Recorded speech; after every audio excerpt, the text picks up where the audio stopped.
நீங்க எல்லாம் சின்ன வயசு பற்றியில கேட்டிருப்பீங்க. சுகர் என்பது அல்லது சர்க்கரை வியாதி என்பது யாருக்கு வரும்? வயதானவர்களுக்கு. அப்புறம் அவர் என்ன சொல்றாரு? பணக்காரங்களுக்கு. அப்ப நம்ம எல்லாம் இப்ப பணக்காரங்க ஆயிட்டு சந்தோஷப்படலாம்.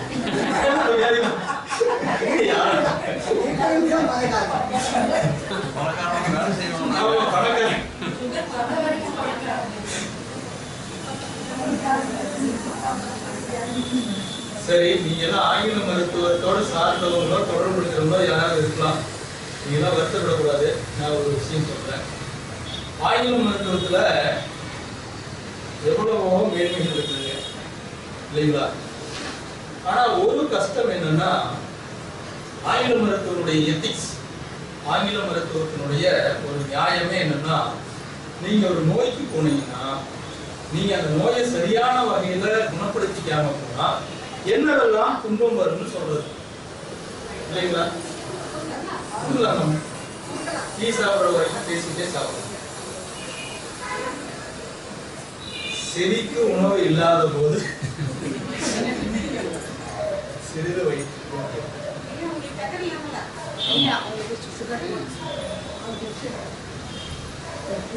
அதனால நீங்க ஒரு டாக்டர் போனீங்கன்னா, சர்க்கரை வியாதி டாக்டர் போனீங்கன்னா என்ன சொல்லுவாங்க?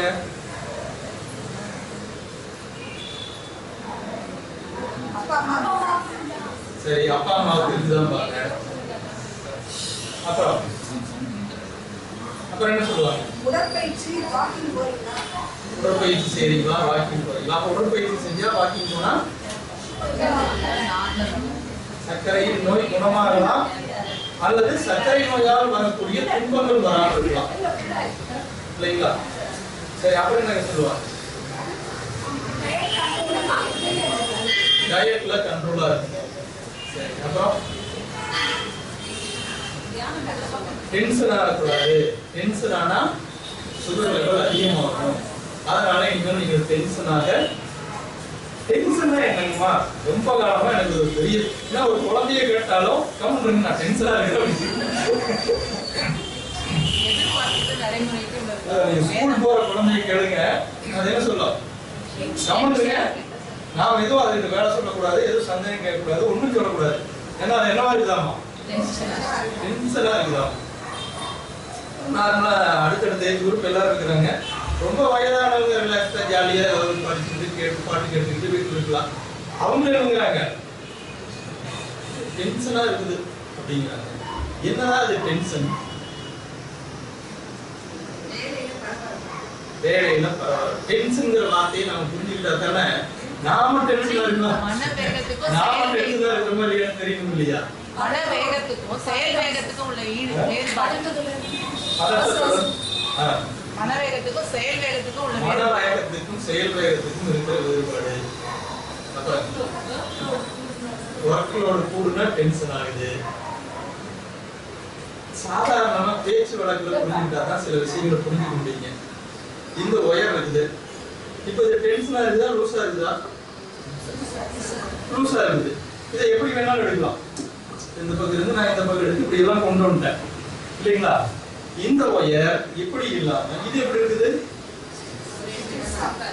டென்ஷனா இருக்கு. இதை எங்கேயாவது இப்படி எடுத்து இப்படி வளைச்சு கொண்டு வர முடியுமா? அப்ப நம்முடைய மனதை இப்படி வச்சுக்கிட்டா நல்லதா, இப்படி வச்சுக்கிட்டா நல்லதா? மனசு பிளெக்சிபிளா இருக்கணும். அப்ப மனசு பிளெக்சிபிளா இல்லாத நிலையை தான் நம்ம என்ன சொல்றோம்? டென்ஷன் சொல்றோம். அவ்வளவுதான், வேற ஒண்ணும் இல்லை. அப்ப அந்த மாதிரி டென்ஷனா நாம ஃபீல் பண்ணும்போது மனசு எதையும் ஏத்துக்காது. அடுத்தவங்க என்ன சொன்னாலும் ஏத்துக்காது. எதிர்ப்புணர்வு வரும், அடுத்தவங்களோட குறை கண்டுபிடிக்கும், கோபம் வரும். மொத்தத்துல என்னென்ன வேண்டாமோ அத்தனையும் வரும். அப்ப அத்தனையும் வந்துன்னா அப்ப நம்ம என்ன சொல்றோம்? நான் டென்ஷனா இருக்கேன்.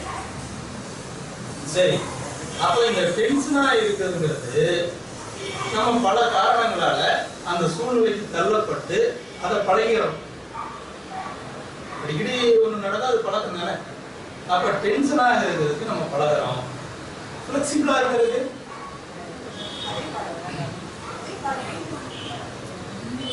ஃபிளெக்சிபிளா இருக்கிறதுக்கும் பழகணும்னா அட்லீஸ்ட் வித்தியாசத்தையாவது கண்டுபிடிக்கலாம் இல்லையா? அப்ப நீங்க எல்லாம் என்ன பண்ணுங்க, அகத்தாய்வு பயிற்சியே பூரா ஃபிளெக்சிபிளா இருக்கிறதுக்கு பழகிறது தான். அப்ப அகத்தாய்வு பயிற்சி ஒழுங்கா செஞ்சா என்ன ஆகும்? ஃபிளெக்சிபிலிட்டி தானா வந்துடும். வேணா நீங்க ஒரு நாளைக்கு ஃபிளெக்சிபிளா இருந்து பாருங்க. ஒரு நாளைக்கு இந்த ஒயர் மாதிரி இந்த பக்கம் தூக்கி போட்டா ஓகே, இந்த பக்கம் தூக்கி போட்டா டபுள் ஓகே, இந்த பக்கம் தூக்கி போட்டா அப்பவும் ஓகே. யார் தூக்கி போடுவாங்க? கூட இருக்கிற மனிதர்கள் தான். வேற யார் தூக்கி போடுவாங்க? இந்த பக்கம் தூக்கி போடுறவர் கணவரா இருப்பாரு, இந்த பக்கம் தூக்கி போடுறது மகளா இருக்கும், இந்த பக்கம் தூக்கி போடுறது மருமகளா இருக்கும். எல்லாம் என்ன பண்ணுவாங்க? நம்ம தூக்கி போடுவாங்க. ஆமா, நம்ம ஃபிளெக்சிபிள். இந்த ஒயர் என்ன பண்ணுது? ஒன்னும் எதிர்க்கலையே, அதனால அது வந்து அப்படியே இருக்குது. இது அந்த மாதிரி தூக்கி போட்டு போது இது எதிர்க்கும். கொஞ்ச காலத்துல இது என்ன ஆகும்? பிடிச்சு போய் தூக்கி வெளியே போட்டுருவீங்க. இது பத்திரமா இருக்கு.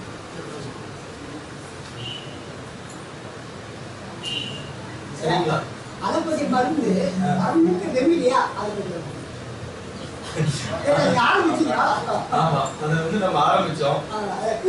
நோய் குணமானா அது ரெமடி, அவ்வளவுதான். நோய் குணமாச்சா? அது அவங்களுக்கு தான் கேட்கணும்.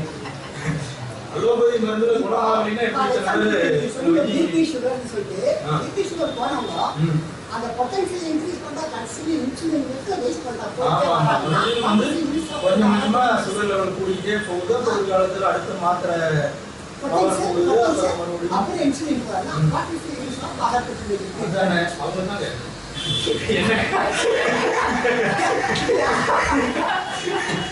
என்ன கேட்டா நானும் என்ன பண்ணிட்டோம்.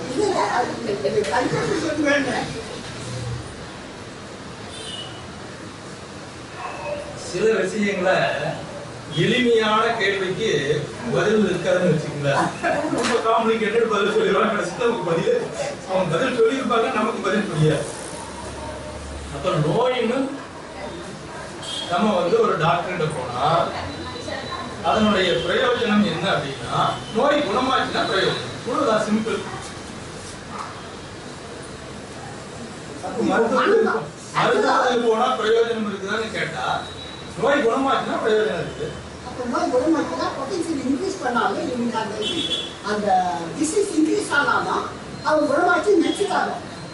இல்லைங்க, அதான் நான் சொல்ல வந்த என்னன்னா, ஆங்கில மருத்துவத்தினுடைய ஒரு பக்க விளைவு அல்லது பின்விளைவுனா, நீங்க எல்லாம் ஒரு சொல்லல, நான் கேட்டுட்டே என்ன சொல்லலையா, அடுத்தது வேற எங்கேயோ போயிட்டோம். என்ன சொல்ல வந்ததுன்னா, நீங்கள் வாழ்நாள் முழுவதும் சர்க்கரை வியாதிக்காக மருந்து சாப்பிட்டுக் கொண்டே இருக்க வேண்டும். நீங்க இதுவரைக்கும் நேத்தெல்லாம் உங்க பேர் வந்து ராமசாமியாக இருக்கலாம். இன்னைக்குல இருந்து உங்க பேர் என்ன?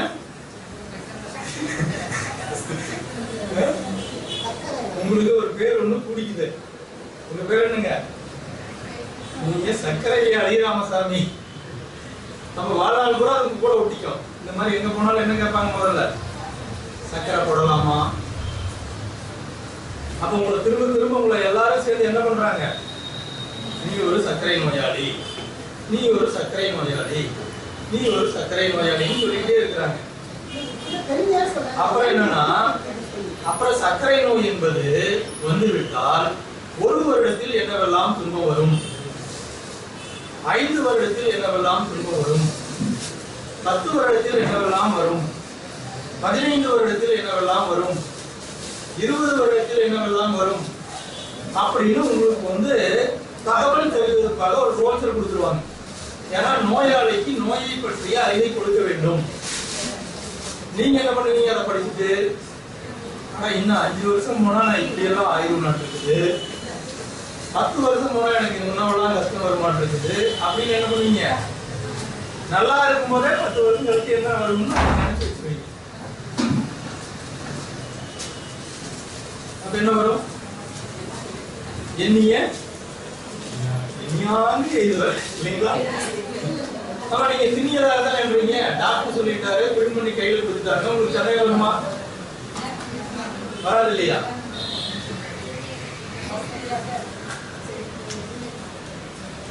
சரி, இன்னொன்னு சொல்றேனுங்க. நீங்க எல்லாம் அந்த சர்க்கரை வியாதியை கண்டுபிடிச்சவங்களை பத்தி அப்பப்ப கேள்விப்பட்டிருப்பீங்க. முதல்ல சர்க்கரை வியாதி வந்ததை நான் போய் கண்டுபிடிச்சிருந்தேன். போய் கண்டுபிடிக்கல சர்க்கரையோட அளவு எவ்வளவு இருக்குன்னு ஏதாவது யாருக்காவது ஞாபகம் இருக்கா? உங்க சொந்தக்காரங்க யாருக்காவது? உங்களுக்கு சொல்ல வேணாம், கஷ்டமா இருக்கு.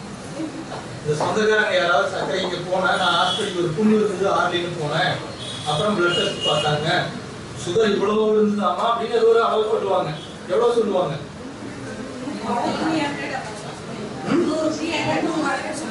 300 to 400. 500 இருந்தவங்க இருக்கிறாங்களா? இருக்கிறாங்க. 600 சொன்னதில்லை. 600 இருக்கலாம், யாராவது இருக்கலாம். 500 கிலோ 100 தானே, ஒரு டீ குடிச்சா 100 அதிகமா போயிருக்கும்ல. அப்ப 600 சுகரை வச்சுக்கிட்டு அவர் வாழ்ந்துட்டு இருந்தாரா இல்லையா? சந்தோஷமா வாழ்ந்துட்டு இருந்தாரு. நீங்க சுகர் சர்க்கரை வியாதின்னு தெரிஞ்சதுக்கு அப்புறம் நீங்க சாப்பிடறதுக்கு முன்னாடி 100 சாப்பிட்டா 200, நீங்க சந்தோஷமா இருக்கிறீங்களா? அப்போ சர்க்கரை வியாதின்னு டாக்டர் கிட்ட போனா உங்க சந்தோஷம் போயிடுச்சு. அதனால சர்க்கரை வியாதி இல்லாதவர்கள் எல்லாம் தயவு செய்து முயற்சி செய்து என்ன செய்யணும்? உடற்பயிற்சியை காலையிலும் மாலையிலும் செய்து சர்க்கரை வியாதிக்கு என டாக்டரிடம் போகாமல் நான் தப்பித்துக் கொள்வேன். என்ன பண்ணுவீங்க? தப்பிச்சுக்கணும், வேற ஒண்ணும் பண்ண முடியாது. ஒன்னும் பெரிய விஷயம் இல்லை. அப்புறம் இன்னொன்னு சொல்லுவாங்க, பேன்கிரியாஸ் என்ன ஆயிடுச்சு? இன்சுலினை சுரக்கல இல்ல, இன்சுலினை சுரக்கலைன்னா பேன்கிரியாஸ் என்ன ஆயிடுச்சு? மந்தம் ஆயிடுச்சு. சரி, ரொம்ப நாளா சுரக்குது, நீங்க தான் இன்சுலின் எக்ஸ்ட்ரா போட்டுறீங்க, அப்புறம் போட்டீங்கன்னா அது சுரக்குது.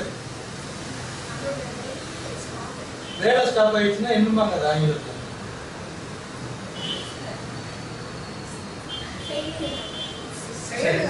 செயலிழந்து விட்டு. செயலிழந்து விட்டு இன்னொரு ஆங்கிள் சொன்னா செத்து போச்சுங்களாமா? அது சொல்லக்கூடாதுன்னா கஷ்டப்பட்டு வேற வேற வார்த்தை சொல்றீங்க. சரி, அப்ப என்ன பண்றதுங்க? சில விஷயங்களும் நெத்தியில் அடிக்கிற மாதிரி சொன்னாதான் மனசுக்கு போகுது. உடம்புக்குள்ள ஏதாவது ஒரு செல்லு செத்து போனா அது உடம்புக்குள்ள இருக்குமா? அப்ப பேன்கிரியாஸ் உடம்புக்குள்ளதான் இருக்குது, உயிரோட தான் இருக்குது, அது எப்படி செத்து போகும்?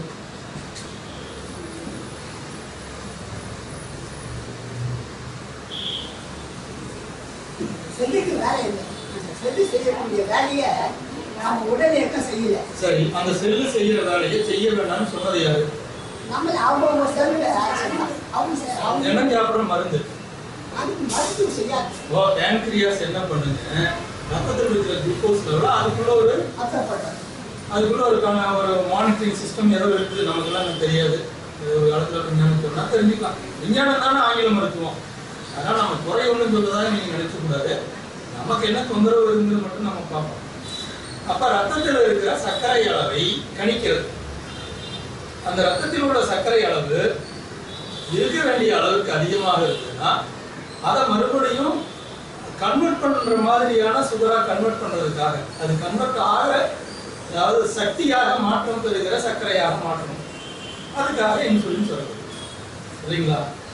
அப்ப ஏற்கனவே பார்க்கும்போது அது நிறைய இருக்குதுன்னு வச்சுக்கோங்க, அது சுரக்கிறது இவ்வளவுதானே. அப்ப நீங்க ஒரு ரசாயனத்தை சாப்பிட்டு அந்த அளவு அப்படி இருக்கிற மாதிரி மெயின்டைன் பண்ணிட்டீங்கன்னா அது பார்த்துட்டு சரியா இருக்குன்னு விட்டுது. இந்த ரசாயனத்துல என்ன இருக்குதுங்கிறதையும் அந்த மானிட்டர் பண்ணும். அப்ப நாம பல ஆயிரக்கணக்கான தலைமுறைகளாக இந்த ரசாயனத்தை பயன்படுத்துவது இல்லை. அப்ப திடீர்னு பயன்படுத்துறோம், அந்த மானிட்டரிங் சிஸ்டம் எல்லாம் கன்ஃபியூஸ் ஆயிடும். பெரிய பேங்க்ல கோவினோட வைரத்தை நீங்க ஒருத்தங்க பாதுகாப்பு வச்சிருக்கிறாங்க, அதுக்கு எவ்வளவு செக்யூரிட்டி இருக்கும்? லேட்டஸ்ட் செக்யூரிட்டிலாம் இருக்க முடியாது. லேட்டஸ்ட் செக்யூரிட்டிலாம் என்ன?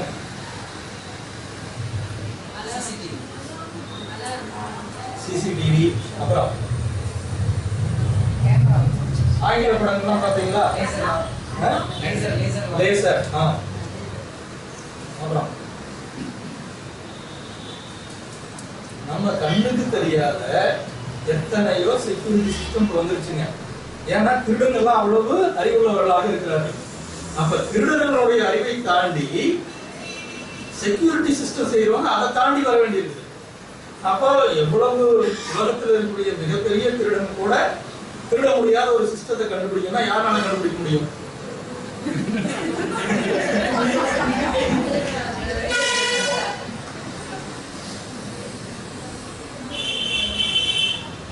அவனோட பெரிய திருடனால முடியும் இல்லைங்களா?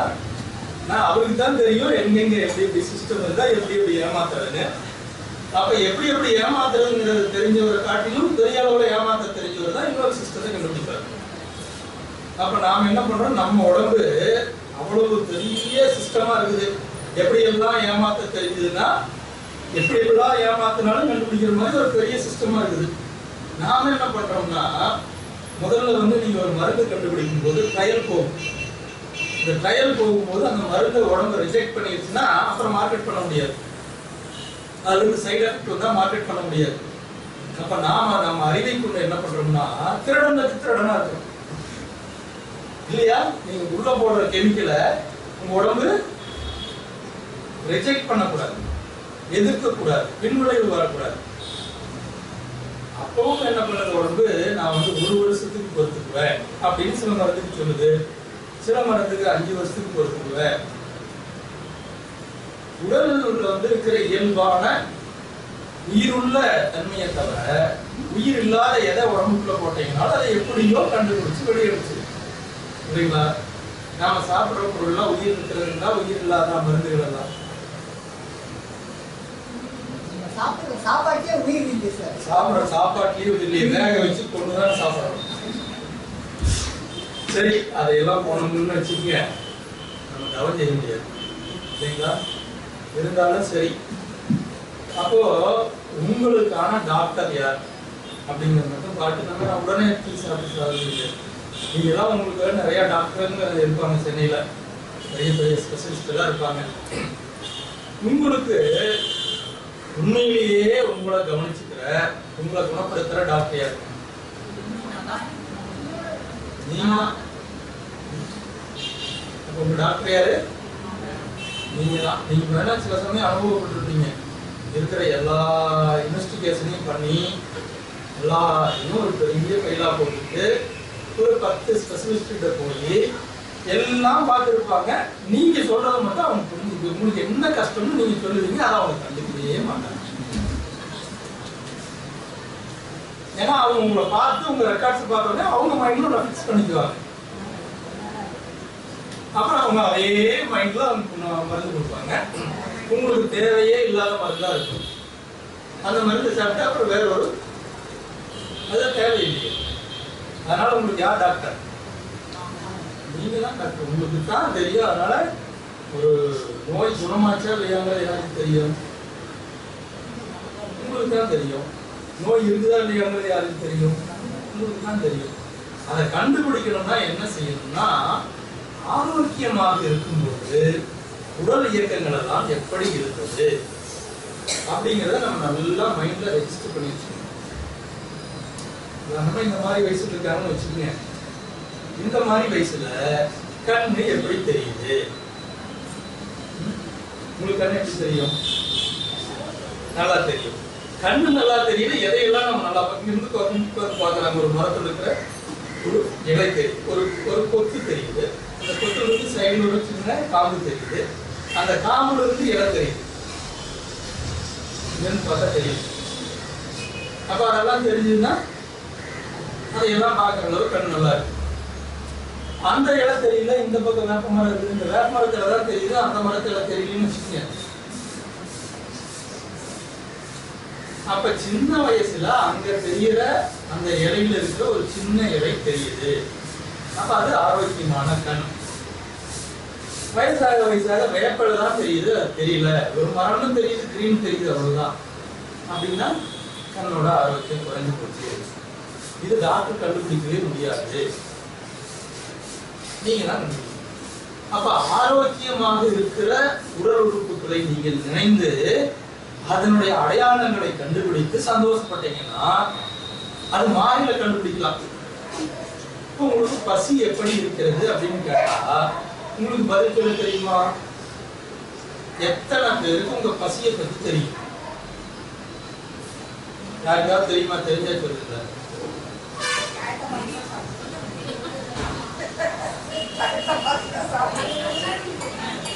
திருக்குறள்ல மருந்து என்று ஒரு அதிகாரம் இருக்கிறது. சாமிஜி தன்னுடைய குருவா 4 பேருக்கு சொல்றாரு. பொண்ணு திருவள்ளுவர். அதனால நமக்கு நம்ம நிறைய பேர் படிச்சது புத்தகம் திருவள்ளுவர். அப்புறம் மறுபடியும் நம்ம திருமூலர், தாய்மானவர், வரலாறையெல்லாம் எல்லாரும் படிச்சிருக்க மாட்டாங்க. பட் திருக்குறள் எல்லாரும் படிச்சிருப்பாங்க.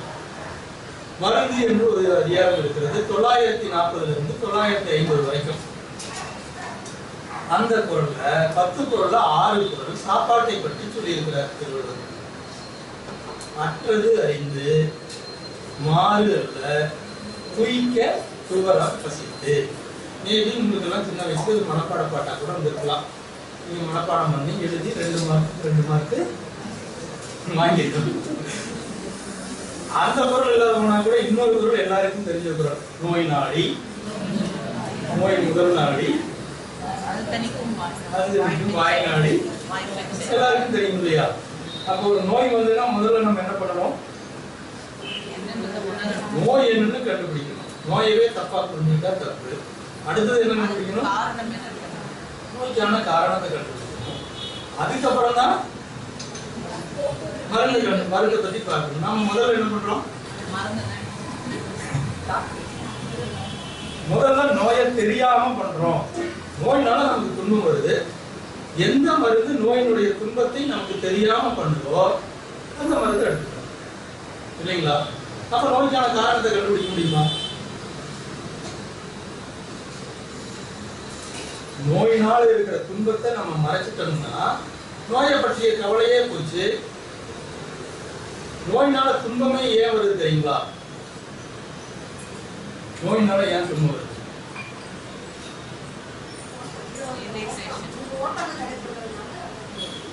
உங்களுக்கு எங்க துன்ப உணர்வு வருதோ அங்க உங்க மனம் போகும் இல்லைங்களா? மனம் போச்சுன்னா அங்க என்ன போகும்?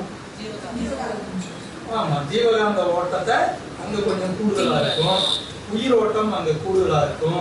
அப்ப உயிரும் ஜீவகாந்தம் போய் அந்த நோய் இருக்கிற இடத்தை குணப்படுத்துறதுக்காக போகுது. நீங்க மருந்து சாப்பிட்டு என்ன பண்ணிடுறீங்க? நோயோட அடையாளத்தை மறைச்சிடுறீங்க. அப்ப அந்த குணப்படுத்துற வேலையை உடம்பு செய்ய முடியுமா? செய்ய முடியாது இல்லைங்களா? அப்ப நோய் குணமாகிறத யார் தடுக்கிறாங்க? அதனால அதுதான் சொல்லணுங்க. நீங்க உங்களுக்கு நல்லா பசிக்குதா அப்படின்னு பாருங்க. வள்ளுவர் என்ன சொல்றேன்னா சுவர பசிக்குங்கிறாரு. சுவர பசிக்குன்னா என்ன அர்த்தம்? யாராவது தமிழ்ல யாராவது ஸ்காலர்ஷிப் தான் கேட்கணும். பசிச்சுன்னா தெரியும். துவரனா துவரம் இருப்பான்னு கேட்பாங்க. நமக்கு துவரனா என்ன ஞாபகம் வரும்? துவரம் பருப்பு தான் ஞாபகம் வரும். வேற எங்க நம்ம அந்த வார்த்தையை கேட்டுக்கிறோம்? முழுவதுமா துவண்டு காலியா இருக்கிறது நிலை. முழுவதுமா துவண்டு காலியா இருக்கும் நிலை. துவண்டு போனால் துவர பசிக்குங்களா? அப்ப பசியில துவண்டு போயிடணும். இல்ல வயிறு காலியா டயர்டானதுக்கு அப்புறம் தான் சாப்பிடுறோம். ரொம்ப டயர்டா இருக்கு. அந்த ஒரு இறைப்பு தன்மை வருது. துவராங்கிறது துவண்டுங்கிறது ஒரே வார்த்தைங்களா? தமிழ் ஸ்காலர் கேட்கலாம் எனக்கு தெரியும். நல்ல பசி அப்படிங்கிறது துவர பசிக்குன்னு சொல்லியிருக்கிறாரு. நல்ல பசி வரும்போது இயற்கை வைத்தியத்துல என்ன சொல்றாங்கன்னா நல்ல பசி இருக்கும்போது உடம்பு அப்படியே தக்கையாட்ட லேசா இருக்கும். எந்த ஒரு செயலையும் செய்யறதுக்கு உற்சாகமா ஆர்வமா இருக்கும் அப்படிங்கிறாங்க. அப்ப டயர்டுங்கிற பொருள் வந்து அதுக்கு சுத்தமா தெரியும். துவர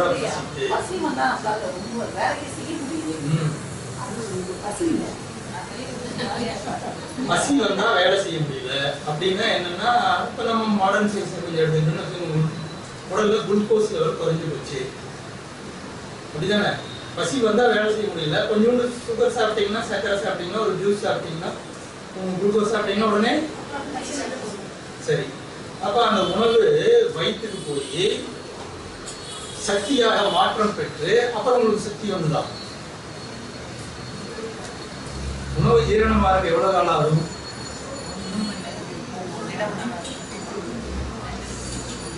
உணவோட கடினத்தன்மையை பொறுத்து 12 மணி நேரத்துல இருந்து 36 மணி நேரம் வரைக்கும் ஆகும். அப்ப நீங்க பசிச்சு சாப்பிட்டா உடனே சக்தி வந்ததுன்னு சொல்றீங்களே, அந்த உணவு தான் சக்தியை கொடுக்குதா? ஒரு கேள்வி. இரண்டாவது கேள்வி, விரதம் இருக்கிறீங்க, விரதம்னு காலையிலேயே டிக்ளேர் பண்ணிடுறீங்க. அந்த அன்னைக்கும் அதே 9 மணிக்கு கொஞ்சம் பசி வருது, நீங்க ஒரு டம்ளர் தண்ணி குடிச்சிடுறீங்க. தண்ணி மட்டும் தான் குடிக்கிற விரதம்னு வச்சுக்கோ. விரதத்துல பல வகையான விரதம் இருக்கு. ஒரு டம்ளர் தண்ணி குடிச்சிடுறீங்க, ஒரு 1/2 மணி நேரம் பசிக்கிற மாதிரி இருக்குது. 1/2 மணி நேரம் கழிச்சு பசி மறந்து போச்சு. மறுபடியும் மதியம் வரைக்கும் நீங்க எல்லா வேலைகளையும் பார்த்துட்டு தான் இருக்கிறீங்க. பசி என்னாச்சு?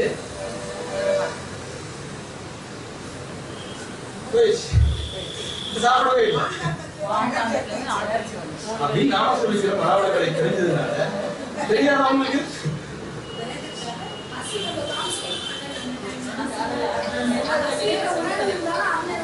சரி.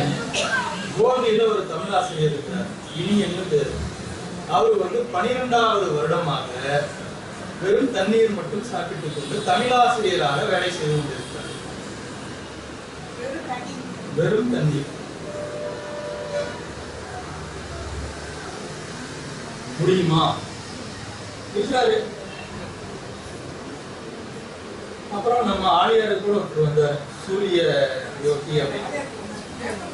ஆமா, அவர் தினசரி கொஞ்ச நேரம் சூரிய ஒளியில் இருப்பது மட்டும்தான் அவருக்கு உணவு.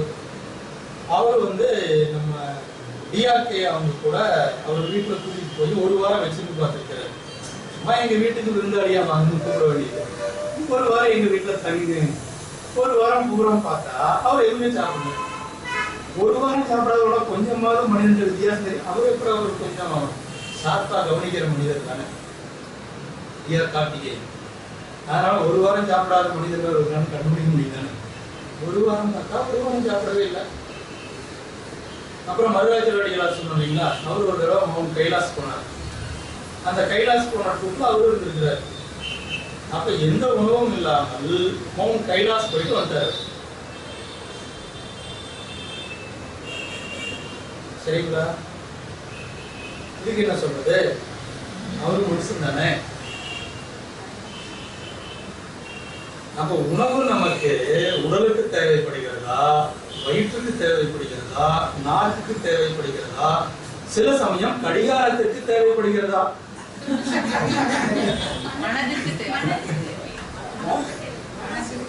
மனதிற்கு தேவைப்படுகிறதா அப்படிங்கிறதெல்லாம் நமக்கு தெரிய மாட்டேங்குது.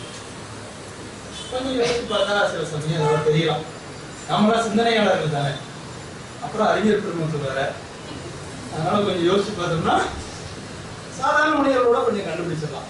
இந்த பசி உடல் பசியா, கடிகார பசியா, மனப்பசியா? ஆனா சில சமயம் வெளியே போகணும்னு வச்சுக்கோங்க, வெளியே போனா சாப்பாடு கிடைக்காது, போய் சாப்பிட்டு அந்த பசி என்ன பசி?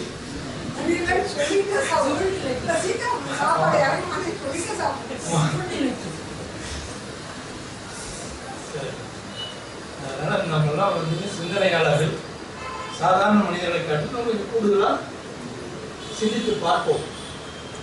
நல்ல உறுதியான முடிவுகள் கிடைச்சுன்னா, அனுபவங்கள் கிடைச்சுன்னா மற்றவங்களுக்கு சொல்லுவோம். சரிங்களா? சரி, அப்ப நம்ம இப்ப நித்தியானந்தம் செய்ய போறோம். அப்போ மருத்துவத்திற்கு சென்றால், மருத்துவத்தினால முடியாதுன்னு சொன்னா நீங்க அதை அப்படியே எடுத்துக்க வேண்டாம். நான் ஆங்கில மருத்துவத்தினுடைய அவருடைய எத்திக்ஸ், ஒரு நோயாளி வந்தா அந்த நோயாளிக்கு பின்விளைவுகள் என்ன வரும், அந்த நோயினுடைய ஹையர் லெவல் எப்படி இருக்குன்னு தான் சொல்ல வேண்டியது அவங்க கடமை. அதுக்காக தான் சொல்றாங்க இல்லையா, அப்படி எல்லாம் உங்களுக்கு வருவதற்காக சொல்றாங்கன்னு நீங்க நினைச்சுக்கோங்க.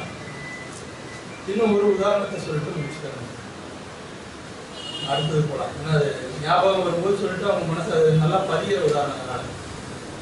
ஈரோட்டில் ஒரு